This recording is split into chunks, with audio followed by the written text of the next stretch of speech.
नमस्कार। आप सभी दर्शकों का बहुत बहुत स्वागत करता हूँ। राहु मारेगा देवगुरु करेंगे रक्षा। जी हाँ, दैत्य सेनापति राहु 18 मई को राशि परिवर्तन करके अपने मित्र शनि की राशि कुंभ राशि में आ चुके हैं।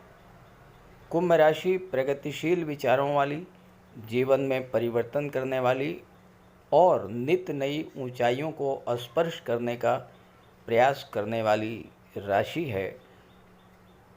शनि की लाभ की राशि है और इस राशि में आकर राहु बेहद कंफर्टेबल महसूस करते हैं, क्योंकि राहु स्वयं असीम विस्तार के कारक हैं। पुरानी परंपराओं को तोड़कर जीवन में कुछ नया करना, लीक से हटकर सोचना और जीवन में ज़्यादा से ज़्यादा टेक्नोलॉजी का प्रयोग करना, ये राहु का स्वभाव है।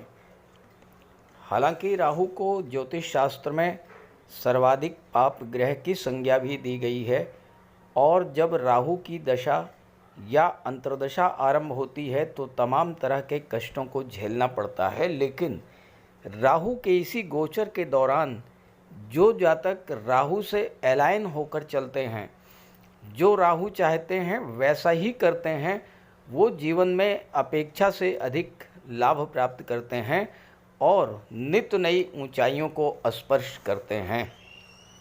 राहु के इस गोचर की विशेष बात ये रहेगी कि 1 जून तक राहु पर गुरु का नियंत्रण रहेगा और राहु गुरु के प्रभाव से शुभ फल देने के लिए बाध्य होंगे। तो राहु के इस गोचर का कर्क राशि के जातकों के जीवन पर क्या प्रभाव पड़ेगा, इसी का विश्लेषण करेंगे इस वीडियो में। लेकिन उससे पहले राहु के स्वरूप को समझना जरूरी होगा ताकि आप राहु गोचर का पूरा लाभ ले सकें। कैसे जानेंगे कि राहु खराब फल दे रहा है या अच्छा फल? हमारे जीवन की 60% समस्याओं का कारण राहु होता है, लेकिन आज के समय में राहु ही हमें वो सब कुछ दे सकता है जो हम पाना चाहते हैं, क्योंकि कलयुग के किंग है राहु। राहु एक ऐसा ग्रह है जो अचानक से विपरीत दिशा से एक्टिवेट होकर कार्य करने लगता है। अब मान लीजिए आपका कोई कार्य काफ़ी दिनों से नहीं हो पा रहा था, आपके जीवन में राहु की अंतर्दशा या प्रत्यंतर दशा शुरू हुई, आपका वो काम अचानक से पूरा हो गया। ये होता है राहु का प्रभाव। राहु के भीतर अतीन्द्रिय शक्ति होती है और उसमें हर तरह के षड्यंत्र को समझने की और उसको विफल करने की क्षमता होती है। राहु विदेश के कारक होते हैं। जिनकी कुंडली में राहु अच्छे होते हैं वो विदेश जाते हैं और विदेशों से अच्छा धन प्राप्त करते हैं और उनकी भाग्योन्नति भी विदेश में होती है। जब भी आपके जीवन में राहु की दशा शुरू हो, आपको बहुत सावधान रहना चाहिए और राहु के निरंतर उपाय भी करते रहना चाहिए ताकि राहु के शुभ फल आपको मिलते रहें। अगर आपकी कुंडली में राहु अच्छे हैं तो आप राहु को मजबूत करें। शाम के समय चंदन की खुशबू वाली अगरबत्ती जलाएं और उसके सामने एक माला ओम रांग राहवे नमः इसका जाप करें। इससे राहु मजबूत होंगे। अब कैसे जानेंगे कि राहु खराब है? अगर खराब हुए तो तरह तरह के कष्ट देते हैं, बनते बनते काम आपके बिगड़ जाते हैं। राहु खराब हुए तो सबसे पहले हमारी मानसिकता को खराब कर देते हैं। मन में लगातार नेगेटिव फीलिंग्स आती हैं, एक अनजाना भय रहता है। राहु हमारी सोच को इतना नेगेटिव कर देते हैं कि ये लगता है कि हम जीवन में कुछ कर ही नहीं पाएंगे। मन में भ्रम की स्थिति बनी रहती है और हम रस्सी को भी सांप समझ करके उससे डरते रहते हैं। अगर आपके साथ लगातार चीटिंग होती रहे, लगातार आपको धोखा मिलता रहे, सरकार से जुड़े कार्यों में लगातार असफलता मिलती रहे, किसी काम में मन न लगे, अचानक से आपके जीवन में अशुभ घटनाएं घटित होने लगें, तो आप समझ जाइए कि राहु खराब फल दे रहे हैं और फिर वो उपाय कीजिएगा जो मैं आपको वीडियो के अंत में बताने जा रहा हूँ। राहु अगर ख़राब हुए तो घर में कबाड़ जमा होने लगता है, ख़ास करके इलेक्ट्रॉनिक्स आइटम्स का कबाड़। राहु पारिवारिक जीवन को ख़राब करते हैं। दाम्पत्य जीवन में शक, तनाव और गलत फहमी पैदा करते हैं। राहु शुभ कब होते हैं? अगर केंद्र या त्रिकोण में अकेले गोचर करें। केंद्र का भाव विष्णु स्थान, पहला भाव, चौथा भाव, सातवां भाव और 10वां भाव, और त्रिकोण का भाव लक्ष्मी स्थान, 5वां और 9वां। इन भावों में गोचर करते हुए राहु अत्यंत शुभ फल आपको प्रदान करते हैं। तो ये है कर्क राशि के जातकों की कुंडली। राहु का गोचर आपके कुंडली के अष्टम भाव में है और देवगुरु का गोचर कुंडली के 12वें भाव में है। कितना अद्भुत संयोग है कि 14 मई को गुरु का गोचर मिथुन राशि में हुआ और ठीक 4 दिन के बाद राहु जैसे ही 18 मई को कुंभ राशि में आए, गुरु राहु का दृष्टि संबंध बन गया। राहु की दृष्टि गुरु पर और गुरु की दृष्टि राहु पर, और 18 अक्टूबर तक गुरु मिथुन राशि में ही रहेंगे। उसके बाद राशि परिवर्तन करके लग्न में आ जाएंगे, कर्क राशि में, अपनी उच्च की राशि में, और पुनः 5 दिसंबर को मिथुन में ही आ जाएंगे और 1 जून तक 2026 तक मिथुन राशि में ही रहेंगे। और इस तरह 1 जून 2026 तक गुरु का प्रभाव राहु पर रहेगा। हालांकि 11 नवंबर को देवगुरु वक्री हो जाएंगे और वक्री अवस्था में ही 5 दिसंबर को 12वें भाव में गोचर करेंगे। अष्टम में गोचर करते हुए राहु की दृष्टि पड़ेगी 12वें भाव पर, धन के भाव पर और चौथे भाव पर, जबकि 12वें भाव में गोचर करते हुए गुरु की दृष्टि पड़ेगी चौथे भाव पर, छठे भाव पर और 8वें भाव पर। और इस तरह से कुंडली के 8वें भाव, 12वें भाव और चौथे भाव पर गुरु राहु का संयुक्त प्रभाव रहेगा। तो आइए समझते हैं इसका क्या प्रभाव होगा। राहु अष्टम भाव में बैठे हुए हैं और अष्टम भाव जो होता है ये आकस्मिक घटनाओं का होता है। 8वां भाव गुप्त धन का होता है। 8वां भाव आकस्मिक धन लाभ का भी होता है और 8वां भाव ज्योतिष, तंत्र मंत्र, रिसर्च और भूमि के नीचे के दबे हुए पदार्थों का भी होता है।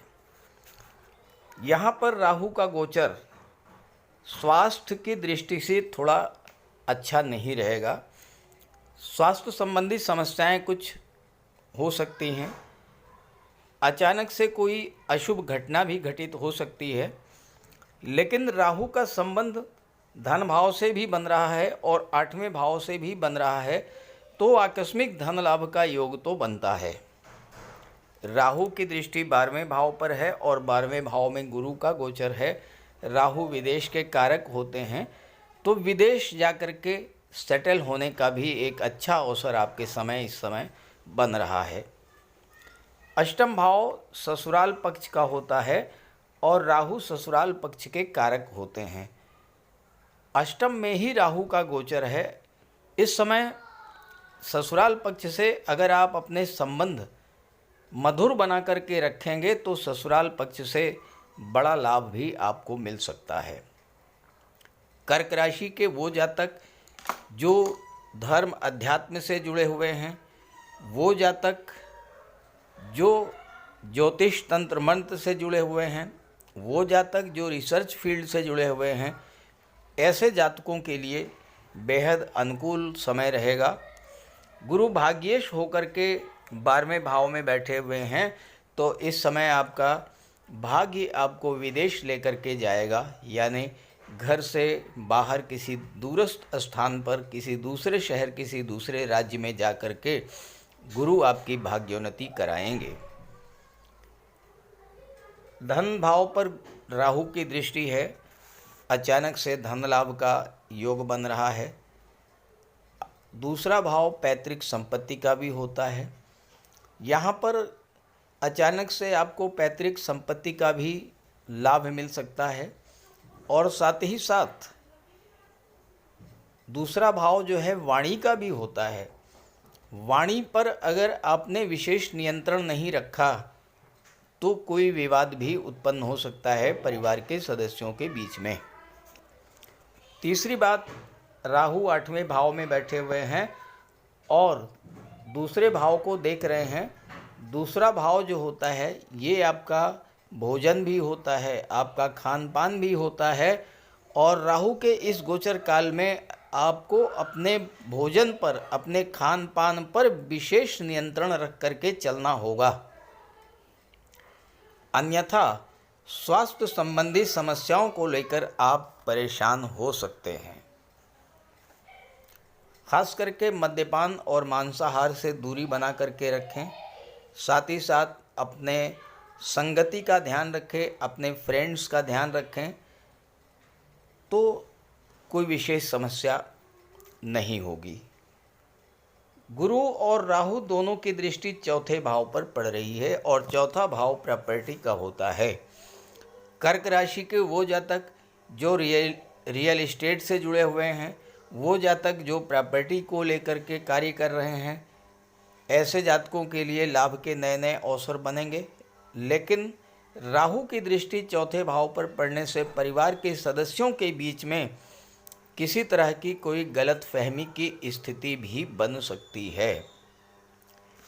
तो वाणी पर आपको विशेष नियंत्रण रखना है और किसी तरह की कोई समस्या है तो उसे सॉर्ट आउट करने का प्रयास करें, क्योंकि गुरु की दृष्टि पड़ रही है और गुरु आपके ज्ञान को, आपके बुद्धि को, विवेक को जागृत करेंगे।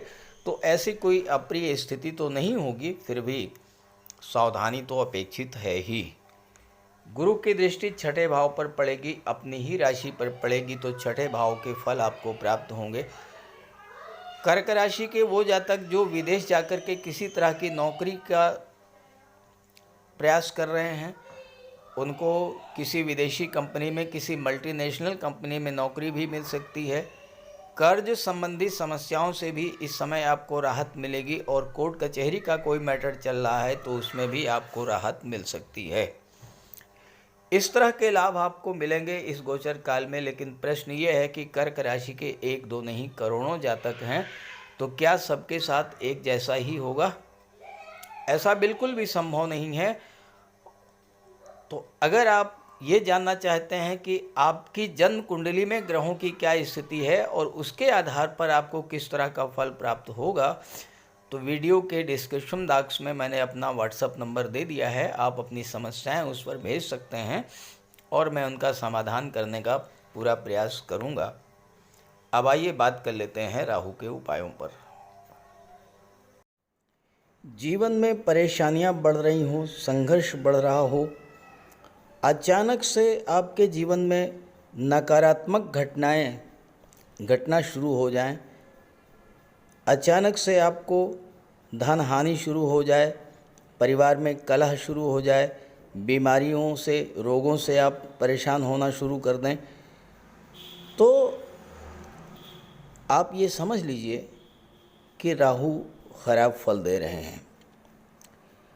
तो राहु के लिए कुछ सामान्य से बहुत सामान्य उपाय हैं, लेकिन बहुत प्रभावी उपाय मैं आपको बताने जा रहा हूँ। देखिए, देवाधिदेव भगवान भोले शंकर ये शनि पर भी नियंत्रण रखते हैं और राहु पर भी नियंत्रण रखते हैं। और अगर आप भगवान भोले शंकर की आराधना करते हैं तो शनि भी नियंत्रित रहेंगे और राहु भी कंट्रोल में रहेंगे।